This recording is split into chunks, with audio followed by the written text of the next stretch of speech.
Hello, Ride-On people. It's been a minute. Sorry about that. Anywho, Triumph recently wrote to me or sent me an email requesting feedback for a survey about future tech. They often send out surveys regarding, how you're getting on with the bike that you've bought, but I haven't received one from them about future tech. I don't know whether it's come from Triumph North America, or it's been invoked via Hinkley. I did meet Nick Bloor once, but I don't suppose it has anything to do with that, or having a YouTube channel, although you never know. Anywho, it gives a good indication of what kind of tech Triumph are looking at to give their customers in the future, probably in the near future.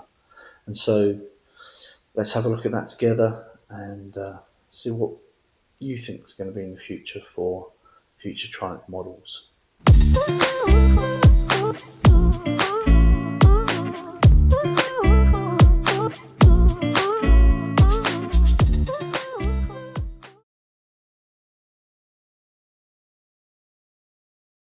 So the way in which Triumph have split this or rate each area of feedback is very appealing, not sure, not appealing, or absolutely not appealing. I guess they could have just said undesirable, but whatever. 5 levels anyway, and that's normal for most questionnaires and feedback, although I like 6 levels because it actually forces you to have a preference then, because a lot of people just kind of put not sure for a lot of areas and don't really kind of think about it. It's always better to have 6 options. Anyway, I digress. Let's get straight into it and see what it is that they're asking us. How appealing would you find these technologies on your next motorcycle? Speed adjusted main beam. As the speed of the vehicle increases, the beam pattern adjusts, offering greater visibility over a longer distance. At slower speeds, the beam pattern widens for greater comfort lighting in urban areas. How would you find a speed adjusted main beam on your next motorcycle appealing or not? So essentially, when you're going slow around town, perhaps unlit areas, the spread of the headlight is wider, and then as you get up to highway speeds, the spread is a little bit thinner, but it also goes that little bit further. I think it's a good idea in the main. Usually, we're just stuck with high and low beam. It's a manual transition, or if you've got a nice car with auto adjusted headlights, which I think would be nice on bikes, then they're good things, as is cornering lights. But adjusting the spread of the beam, I think it could be quite good if it's a smooth transition. Over-the-air updates. This allows the bike to connect to the internet and, in quotes, will update to the latest version of software. This would mean that the bike does not need to go back to the dealer for software updates. The bike would have to return to the dealer to perform mechanical servicing. I say about time for OAT updates. I have a Rivian and Rivian electric truck and a Tesla Model 3 Performance in the garage, and they get over-the-air updates all the time, every month. In fact, the media seems to think it's recalls and problems, but it's not. They're just constantly refining it, constantly giving you more benefits from that, including because their EVs increase range on occasion, but also other benefits like different modulations for the brakes to improve braking, and those kind of areas can really help a bike, in terms of maybe tweaking its economy, tweaking its brakes, improving the speed of the software for startup sequence, that kind of thing. So over-the-air updates definitely worthwhile. Don't want to pay for them. I don't pay for them in my electric vehicles, but I think it's of benefit to both the manufacturer and the owner. Active overrun provides greater character to exhaust sound during downshifts and or under hard deceleration. Pop and bang effect. So effectively, you usually only get that kind of pop and banging with an aftermarket exhaust. And the reason why you get that is that usually it retains a bit more of unspent gases in the exhaust, and as you shut the throttle on the overrun, those gases effectively ignite and explode in the end canister, causing that pops and bangs. Sounds really characterful, sounds really good. I really like it. Only a couple of caveats with that is one, Euro regs. Two, technically you have to probably keep some of the fuel on to make that effect happen, and that's affecting the economy very slightly. And three, I know this is a problem for the car world at the moment. They're really trying to crack down on aftermarket exhausts and exhausts that have valves that open, changing the torque characteristics, or creating this pop and bang effect. Not so much changing torque characteristics, power valves have been around since the arc, but very much trying to shut down these pops and bangs that happen on the overrun. But if we can have it, let's have it. Sounds good. Full mapping. This provides navigation to the rider by displaying a map on their screens. This is akin to using Google Maps, Apple Maps, Waze on your phone screen. The rider can change their navigation whilst riding and destination via endpoints and see information about their journey. Well, I think most people that want navigation will either use their smartphone because they like the smartphone being charged and they can mount it to their bars easily, or they'll use a full dedicated unit like a Garmin Zumo XT or XT2. That's personally what I do. I run maps on the Garmin, and I run Waze on the phone to see where the police are attending an accident, or speed traps ahead, or some kind of hazard in the road. And so I think both have their option. Plus, if your navsat route ever stuffs up, if you've got your next destination planned in Waze, it will get you there as the crow flies. And I mention as the crow flies because that's the problem for most bikers. Most bikers don't want to go as the crow flies. They're not out driving their car, they're out on their bike, and they want to go down the twisty lanes, they want to go on the roads less travelled, so they want a bespoke route or a tailored route, so they want to plan their route. And the trouble with just putting, say, Apple CarPlay or Android Auto on the bike is that you're not able to plan bespoke routes. You're kind of restricted to from A to B, and if you're going from A to B, nothing beats Waze. So if you only ever just put in the destination and go, Apple CarPlay is great because you can get it on your TFT, but if not, just have it on your smartphone on Waze, and you don't pay any subscription and you're good to go. I don't know about that. I certainly don't want to pay for it. If they provide it for free, like BMW do, for instance, I think on their BMW Connected, then yeah, that would be nice. The problem is they are typically using Wi-Fi these days rather than Bluetooth, and that means that as soon as you switch your phone app to another app, you lose the route. So maybe you got a bespoke route through BMW Connected, for instance, or the Triumph Connection app.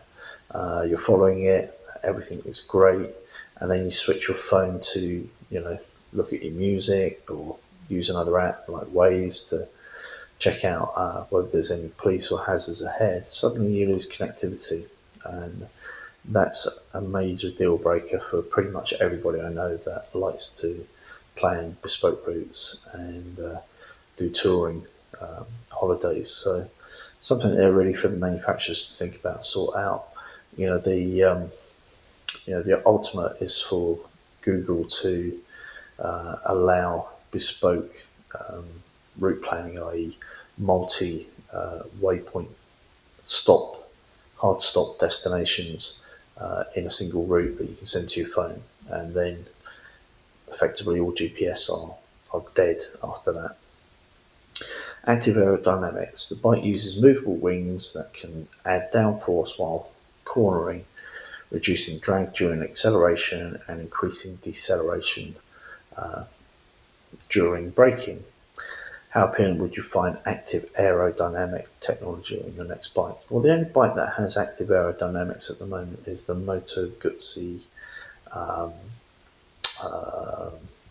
what is it? The Sports Tourer. The name escapes me off the top of the head, but I have actually ridden it, and it looks really, really trick. But I mean, it doesn't actually do anything any more than I think the fixed wings did on my Street Fighter V4S, despite the 208 horsepower.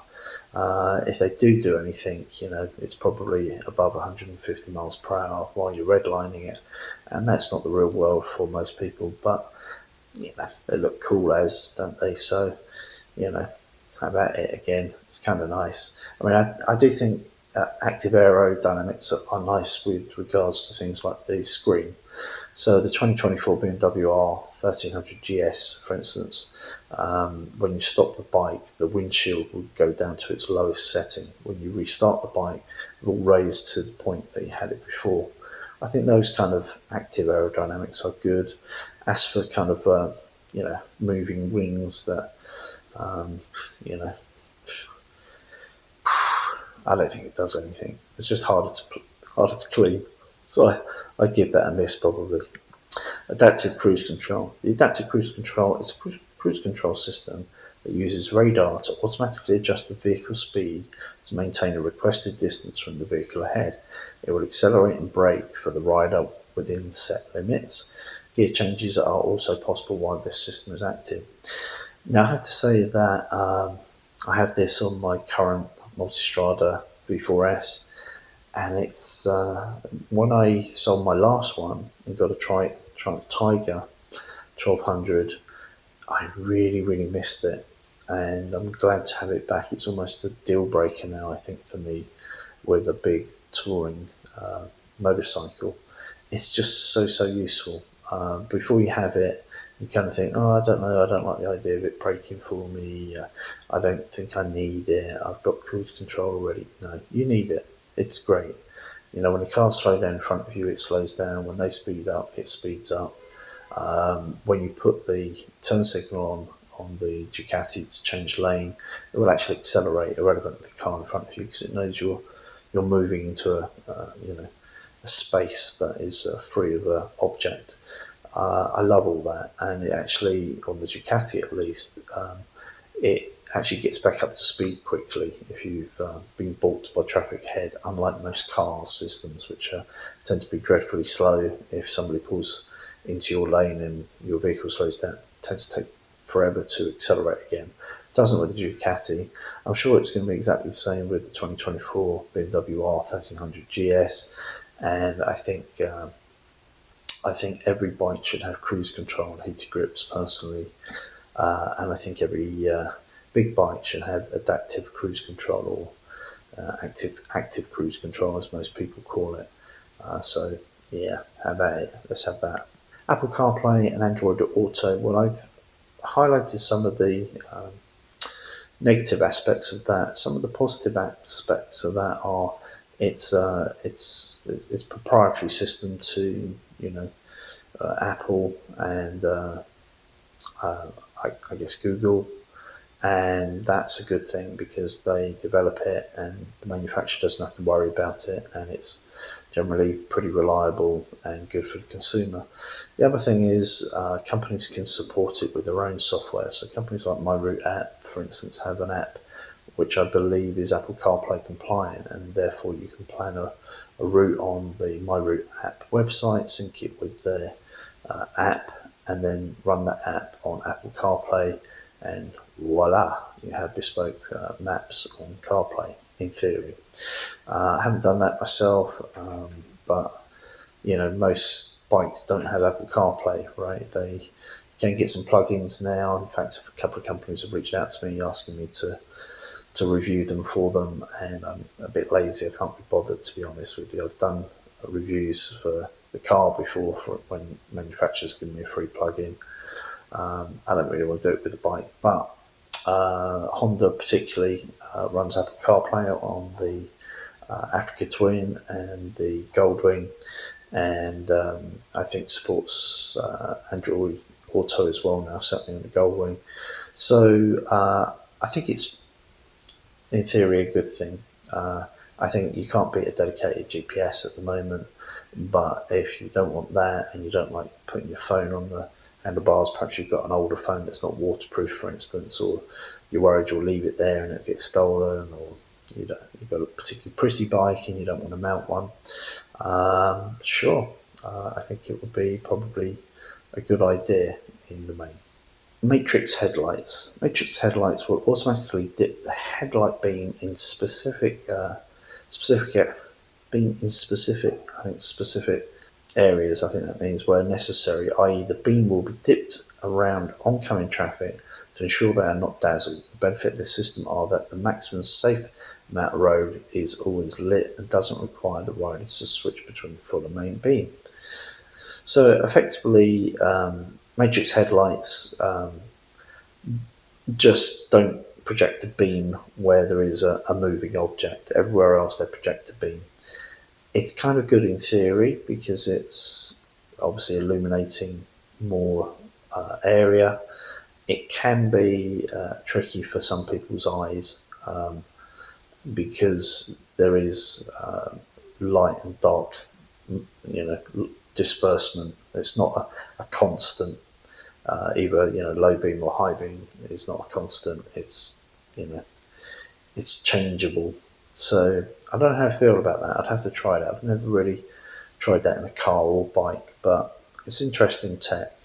Group Ride Assist. Group Ride Assist allows closer staggered riding while using adaptive cruise control. The benefit of this is that when motorcycle groups use adaptive cruise control, there is less chance of other road users pushing into the gap between the riders. So a lot of group riders like to ride in a staggered formation, as the picture shows, where you've got, in theory, the group can be a little bit tighter. I don't like staggered riding. I think it's actually dangerous. Harley owners group in the UK always used to ride staggered, and then they stopped that after a while because they thought it was dangerous. They still ride staggered in the US, and a lot of just general riding groups ride staggered in the US. I like, when I lead a group ride out, I like the riders to go staggered when we are in town centres and there are lots of traffic lights. It makes perfect sense. The speeds are slow, the group stays together, less chance of a car cutting into the group. And when you come to traffic lights, it means the entire group can get through the traffic lights quicker, or if you get stopped at traffic lights, the whole group can progress much quicker, which means less chance of you being split when the lights change colour. However, out on the main roads in the real world, I don't like it. I don't like it because there's a greater chance of a car pulling out on you, and you have less visibility, both in terms of the car seeing you and in terms of what you can see if you're not in the optimum place on the road when riding. So I don't like it out on the main road, but in town I like it. So would this tech help? Well, I think it probably would, but I'm not sure how it would work. I'm not sure how it would tell whether it was a bike or a car. I guess active cruise control generally does, because when I'm out my Rivian, it knows whether it's a pedestrian, a car, a bike, an SUV, a truck.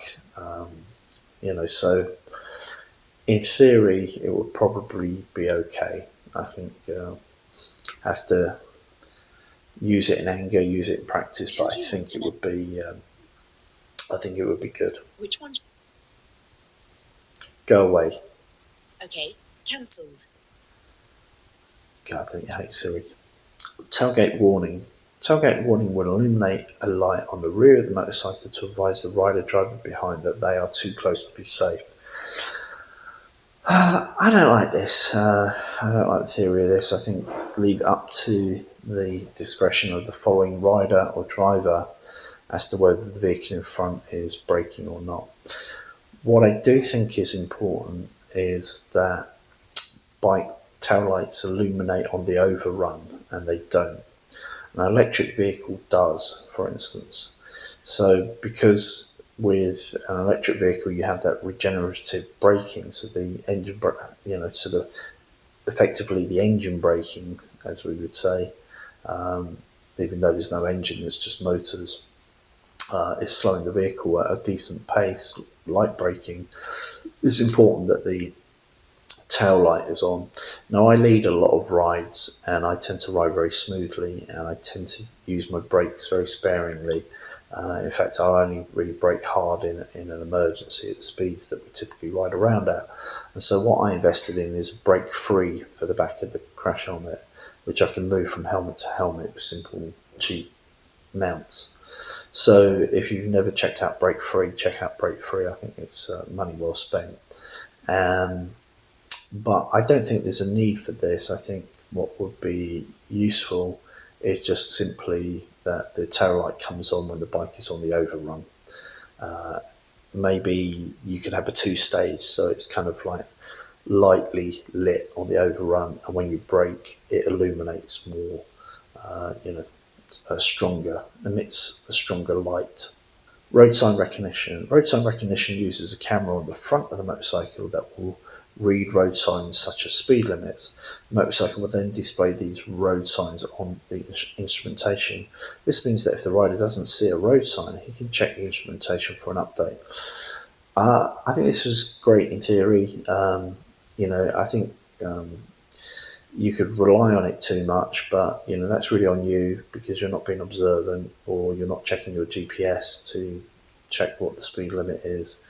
But I think it's a good thing in theory. I received my first ever motorcycle speeding ticket last year, and it was a doozy. It ended up in court with it, and so I think if I could avoid that for a small uptick on this, then I probably would.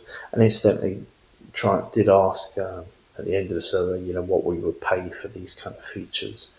And I think something like this, if it was, a nominal fee, maybe $50, $100 or something, sure, I'll have it. Lane exit warning. Lane exit warning will provide a warning to the rider when they're about to leave the lane they are currently in. The warning is not active if the motorcycle is indicating. So basically, if you put your turn signal on and you change lane, nothing happens. If you don't put your turn signal on and you change lanes, it's going to give you a warning. I don't think these things are really worth anything. I hate them in the car where they're active and they will, vibrate the steering wheel or whatever it is and stuff. I think whether you're changing lanes without indicating. It's a bad practice, but people do it, and I think sometimes these nanny warnings get a bit much if you just kind of get close to the lane. You haven't actually transcended the white line, or perhaps you want to deliberately clip the white line or go over the centre line for safety reasons, or to avoid something in the road like roadkill, and then the warnings are going to go off. I don't think you need them personally. Riding distance assist. Riding distance assist helps the rider to keep a safe distance to the vehicle in front in a range of riding scenarios. The rider has complete control over the distance. However, as the rider gets closer to the vehicle ahead, the more the system tries to keep the rider at a safe distance, the rider can deactivate the system. Now, I think this is now standard on the 2024 Yamaha Tracer 900 GT, for instance.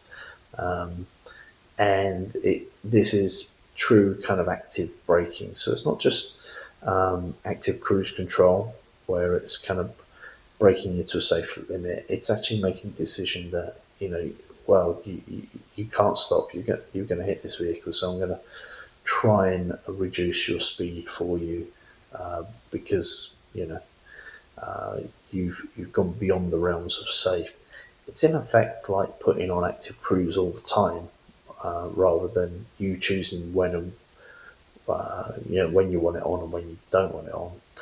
I think there's a lot of potential for it to be dangerous, and I think there's a warning on the new 2024 R1300 GS. I think there's a warning system. Actually, no, there is this. This is also on the 2024 R1300 GS, and I would say that you can disable it in the TFT, and I bet you 95% of riders do exactly that. I don't think it's of major benefit. I think it's made probably a step too far. Phone as a key. This system allows the rider to use their mobile phone as the key. This would allow the bike to turn on, and then the ignition and filler cap would work without a physical key. Personally, I hate keyless fillers. Every time I have one on one of my bikes, I'm all the time worried that the gas cap will not open at a gas station. And in fact, that's physically happened to me with a BMW 1250 GS, where I couldn't open it for about 15 minutes or so, and I rang a mechanic, and he said you can take a flap off at the kind of the front of it, and physically press a button, and it will release. And fortunately, I was messing about with it. I just happened to get it to open, and it was less of a problem in the future. And a bit of WD-40 and a bit of wearing in, and it started to work a little bit more reliably. But I was always worried it wouldn't work, and I've certainly had problems with multiple bikes with keyless fillers. So I don't like that idea of the filler cap. Anyway, I digress to the actual point. Phone as a key. Phone as a key is great. I have phone as a key in my Rivian truck and my Tesla, and I have to say that works really, really well. No messing about the key fobs. You just walk up to the car or the bike, and it opens, and that's great. You don't need to carry your fob anywhere. It's a leap of faith initially, but once you get used to it, you learn to trust it, and the system just works. So the postman just bought a parcel. Sorry about that. All right, I'm not sure where I got up to, but I think I was saying that phone as key is great. I have it on both the Rivian and the Tesla, and I really like it. You just walk up to it, and everything works, and saves carrying a key fob around. Most people have their phone on them, and it works. Only caveat is, I would say, is that if you stop for lunch and you mount your phone on the bars and you forget to take your phone with you, then potentially somebody could steal your bike. So yeah, you have to kind of think about that, because it will still work even if your phone is locked, I think. So, but on the whole, great to have over-the-air software updates on your phone, and great for your phone to work as a key in your vehicles. Rearview camera. The rearview mirrors will be replaced by Review, it says here, Rearview camera, and its output can be seen on the bike's instrumentation. I think this is a good idea in terms of spot checking what's behind you. You've got a cop following you, or somebody tailgating you, and you might want to change lane and let them go. I think that's really good, but I'm not sure it's a good replacement for mirrors. The trouble is, if you stop looking left and right, then you'll probably get out of the habit of doing lifesavers, looking over your shoulder before changing lane, and I think that would be very detrimental to your overall riding skills. So I wouldn't want to rely on it. I think it would just be useful additional tech, perhaps, and particularly if it could cover perhaps the blind spot areas. Wireless phone charging. The motorcycle will be equipped with a secure box where the rider can place their phone and it will be charged wirelessly. How appealing would you find wireless phone charging technology on your next motorcycle? Well, Triumph really dropped the ball. Triumph producing incredible bikes. I think my Street 77765 RS is the best bike they've produced this century. Motorcycle News just named it Bike of the Year, for instance. But typical of other Triumph models, they've stupidly put the live with ignition USB underneath the pillion seat, and they're talking about putting phones in boxes and stuff because they want you to use their connectivity suite for managing your music and your phone calls and your GPS. But nobody's going to use that because of the aforementioned problems with Wi-Fi and so forth. What people actually do in the real world is they'll go out and they'll buy a quad lock mount with the anti-vibration feature to protect their phone's sensitive camera, and they'll buy a wireless charging head typically, so that you can just screw the phone on and off in 2 seconds and it will charge wirelessly, and it will be waterproof if it's pouring with rain. That's the real world, and that's really what we want to see. So you either go back to a kind of Bluetooth connectivity whereby you can use multiple phone apps and still retain connectivity, or you put it, you mount it on the bars with USB. I think if you're going to have like with the mentioning the 2024 R1300 GS, just because it's one of the latest bikes with the latest text. They've also got a big box in the front of the tank where you can fit an iPhone 15 Pro Max, which I have, for instance. But it's not wireless, which is a shame, and you have these connectivity problems. And so most people want the bars, the phone on the bars for convenience, and so it's not taking up storage space, so that it's charging while you're out, and so that you can run Waze to see where the police are, or you can run your favourite GPS app. So wireless phone charging, yes, but not in a secure box, I would say.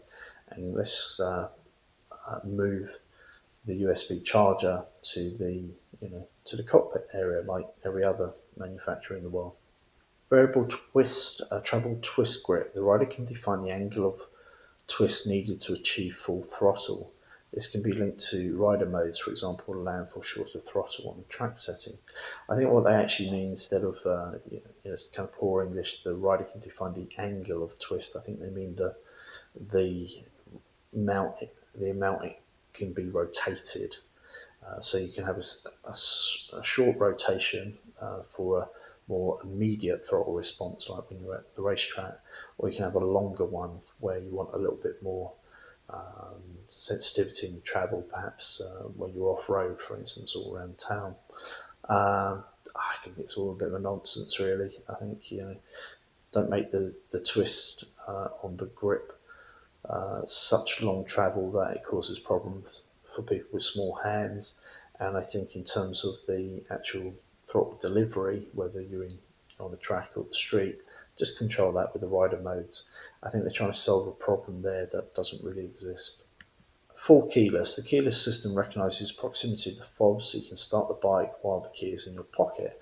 Additionally, it activates the steering lock and closes the motorcycle fuel filler with the key in your pocket. The system also includes the ability to disable the key fob for greater security. So I mentioned problems with this is that quite often on a lot of bikes, the motorcycle fuel filler cap likes to play up with keyless fobs. Now, some manufacturers do this so well. Harley Davidson, for instance, I think were one of the first to have keyless fobs, and they just worked. They just work. Other manufacturers seem to struggle. A lot of the early Multistrada bikes were a nightmare with keyless fobs, and I have to say, I don't know whether it's a common problem or not, but certainly with my Triumph 1200 Tiger, the current model, I had a lot of problems with my key fob. And in fact, I had all of my keys and the key fob rekeyed by the dealer, and it made no difference whatsoever. And what would happen is that I'd go out and I'd ride the bike, and I'd stop for lunch or stop at a gas station. I'd go to start my bike again, and it wouldn't recognise the keyless fob. I'd have to physically turn it off and turn it on again. And I think the off and on maybe where the problem is. I don't think there's any need for that. It says for greater security. Well, you know, you're not leaving the fob on the bike, right? You're taking the fob with you, and you are, you know, turning it off is only great if you intend to store it near the bike so that it doesn't interfere with electronics and run down your battery, right? And most people will take their key indoors, I'm sure, and then only take it out when they go out to the bike. Now, the 2024 R1300 GS has a keyless fob. It's not one you can turn on and off. I think that's kind of exclusive to the Triumph. But I think their one is quite clever. So when you put it in, say, I know some people like to put it in the little tank compartment when they ride. When you stop, if you forget to remove it, after a certain amount of time, I believe it cuts the ignition. So somebody comes up, presses the starter, even though your fob is within proximity, it won't make the connection. Nothing will happen. So when you come back to the bike, you have to open up your tank compartment and just give your key fob a little shake. Just move it, and then it will talk to the ECU, and then your bike will start. I think that's a better idea. You know, if it's in your pocket, you wouldn't have to worry about it because you're physically moving, right? You walk up to the bike, you're good to go. But if you forget and leave it on the bike, it will turn it off. And if it's not talking to the bike, it's not draining the battery. So in theory, it could just sit on the bike. I think that's a much better way of doing it than having this turn it on and turn it off. I'm not suggesting anybody with an R1300 GS should leave their key fob on their bike all the time, but I'm just saying it's a better option than this, whereby you've got to turn it on and turn it off. I just don't get it, and I had problems with my Triumph with it. Voice control motorcycle. This technology allows you to control motorcycle settings such as riding mode, heated grips with spoken commands while you ride. You can also use your voice to navigate, make phone calls, and listen to music hands-free. Now, I used to think voice commands were a complete waste of time, and then I bought a Cardo Edge, and believe me, it's so freaking useful. I can say, I can talk to Siri and say, hey Siri, text so-and-so mobile, and control that. I can say, hey Cardo, music on, volume up, volume down, next track. It's just so useful, the world of voice control, once you get used to it. Now we have more and more clutter on the handlebars, and people are complaining that you need hotkeys. Again, on the R1300 GS, you have to have a couple of hotkeys if you want to quickly navigate to the heated grips, because the heated grips button has now disappeared from the handlebars because of other options which are now fitted on the bars instead of a dedicated heat grips button. If you want to adjust the electronic screen, similar thing, you have to go into the menus. It would be kind of handy just to say, hey GS, screen up, screen down, heated grips on, level 2, bam. That would be awesome. And I think if you could do that on Triumph motorcycles, you'd have a good USP there. But again, it would be reliant on people wanting to buy into your connectivity suite, even if it's a free app. Audio warnings. Should a warning light appear on the motorcycle instrumentation, the rider will hear a warning audio signal through their helmet. How appealing would you find the audio warning in your next motorcycle? About as appealing as a hole in the head, I think. It would just annoy the crap out of you. Sure, you want an indication on your TFT if your ABS is at fault, or you're low on oil or something like that. I think that's important. An audio warning, just give us a big bright, attention button light on the TFT, and that should be enough to grab our attention. That's not scare the bejesus out of us when we're cutting through an apex on a twisty corner. Semi-active suspension. This provides suspension comfort control during the ride by continuously adjusting the suspension performance according to the riding conditions and riding mode selected by the rider. Now, active suspension, electronic suspension has been around for a long time now. Semi-active suspension has been around on a number of motorcycles, and I think it works exceptionally well. Perhaps it works best for people that are particularly light or particularly heavy, but I think everybody can benefit from semi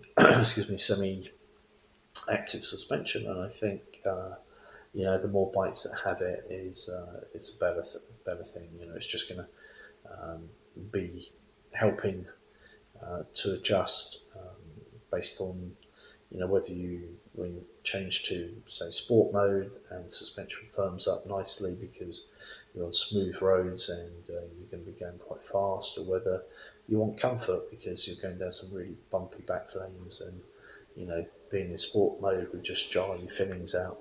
It's a good thing. Automatic clutch. This technology allows the rider to focus on the journey, permitting up and down gear shift, adjust the use of the shift pedal for greater convenience, comfort, and control.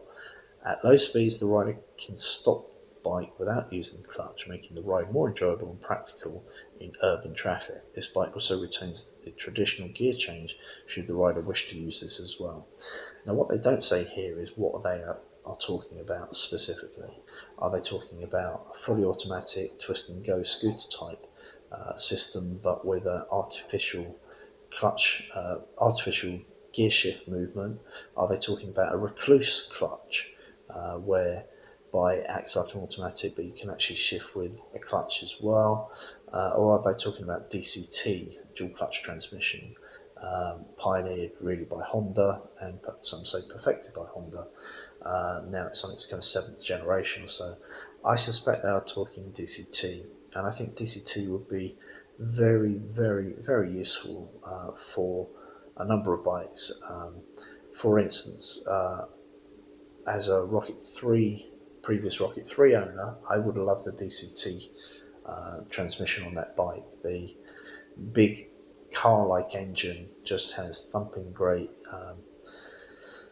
gear changes, and it's really hard to temper that with a 2.5 litre engine, and it kind of felt agricultural, like an early turn of the century Harley Davidson or something. I would love a DCT. Also, you could accelerate quicker with the DCT because you're never going to change gear quicker than a DCT can change, because it's already got one hand on the next gear all the time. And of course you have the manual override, so if you like choosing your own gears, you can do that too. On the whole, DCT is a brilliant idea, particularly for touring bikes and big cruisers. Not for every bike, obviously. You probably wouldn't want one on the new 400 Scramblers, for instance, but I think for perhaps big adventure bikes, the option to have a DCT, and big cruisers and any touring type machines, yeah, DCT is brilliant. If you haven't tried it, try it. Probably change your mind if you don't like the idea in theory. Adaptive cornering lights. As the motorcycle is cornering, LED lights activate, providing optimum illumination in the direction of the turn. Yeah, nothing wrong with cornering lights. It's a very nice feature to have. If you've never had a car with cornering lights, you probably just think it's a waste of time, but if you had one with it, it's kind of nice. I mean, it's still kind of expensive tech, and I'm not sure most people would want to pay for it. I'm not sure I do, really.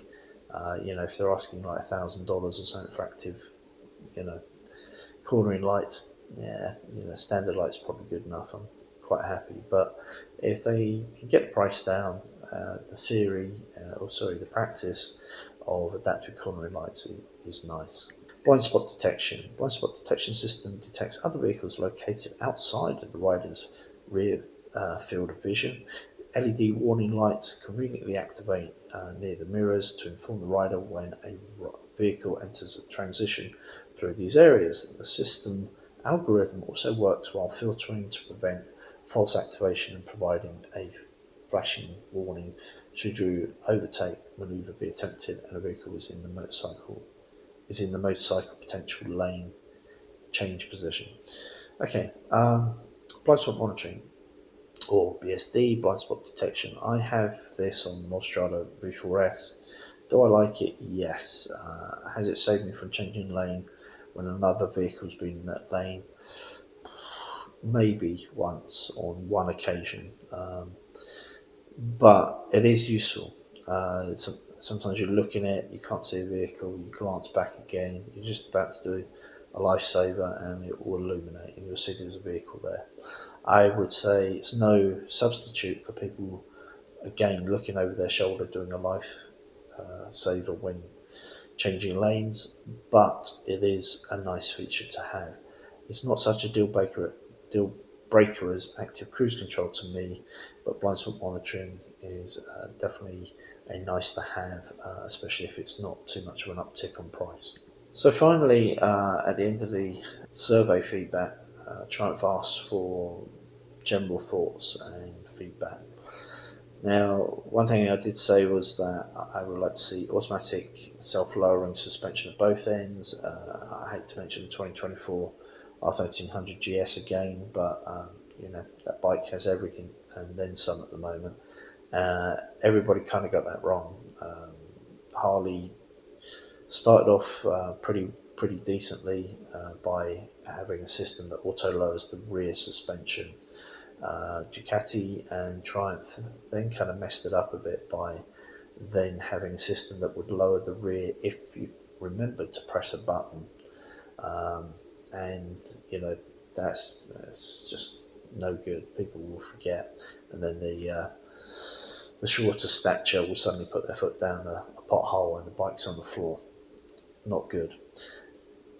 BMW got that absolutely right by lowering both the front and rear of the bike so that the over-the-seat measurement is the lowest it could possibly be for that particular bike configuration.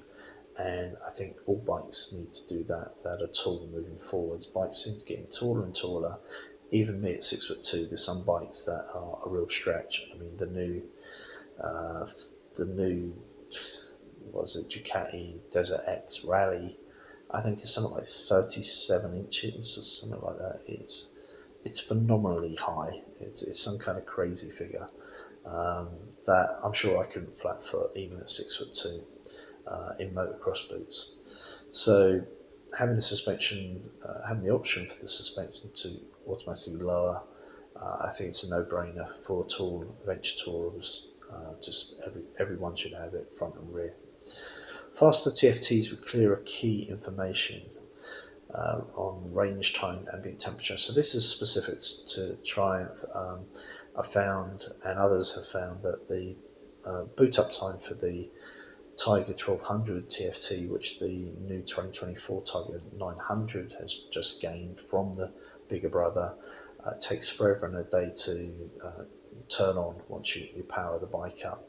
And then the key information that you really want to know, the range, the time, the temperature outside, they're all kind of super small numerics, and the stuff that you really don't care that much about, it seems to be in huge numerics. And there needs to be a change around in that, because a lot of people buying these kind of $30,000 motorcycles are kind of in their 50s these days or older, and often their near sight is not that great, and they end up kind of squinting through their eyes if they can't wear glasses while riding, and find glasses that work for them to read the TFT while looking at the road ahead nice and clearly as well. And I've found that I'm having to wear glasses now when I ride, which I've never had to before, for that reason, so that I can see the TFTs clearly and I can see ahead clearly. But that aside doesn't change the fact that even if you've got 20/20 vision, the key information like the time and how many miles you've got to empty is just too small. Make it really big, because that's what we're really interested in. Also, I know several, well, I mentioned not listed here on screen, but I mentioned about the USBs, the active ones being under the rear seat. I mean, it couldn't be further from where you need it if they tried. They need to change that on all of their bikes. And then a final thought, which is a little bit more personal, but I know others that feel the same, is I've got 8 friends now with Triumph's fabulous 765 Street Triple RS or Moto 2 versions, and we just all absolutely adore that bike. It's like the perfect power to weight ratio and fun bundle for the money on the road, really. And what I would love to see is a full power 765 Tiger Sport perhaps down gear it for even more acceleration and pulling power, because you might take a pillion and load it up with more luggage, and you're probably going to have slightly bigger bodywork on it with a screen and so forth.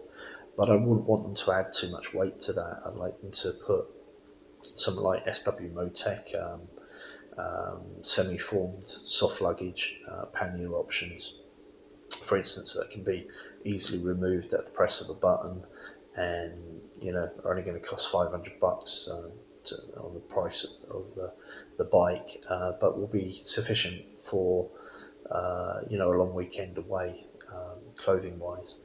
And I think that kind of bike would just be so much fun. A 765 Tiger Sport, much kind of lighter, more powerful than a Tiger 900, and infinitely lighter and more agile and more fun than all of the big adventure bikes. But plenty of power and high spec in terms of like Öhlins and Stylema and so forth.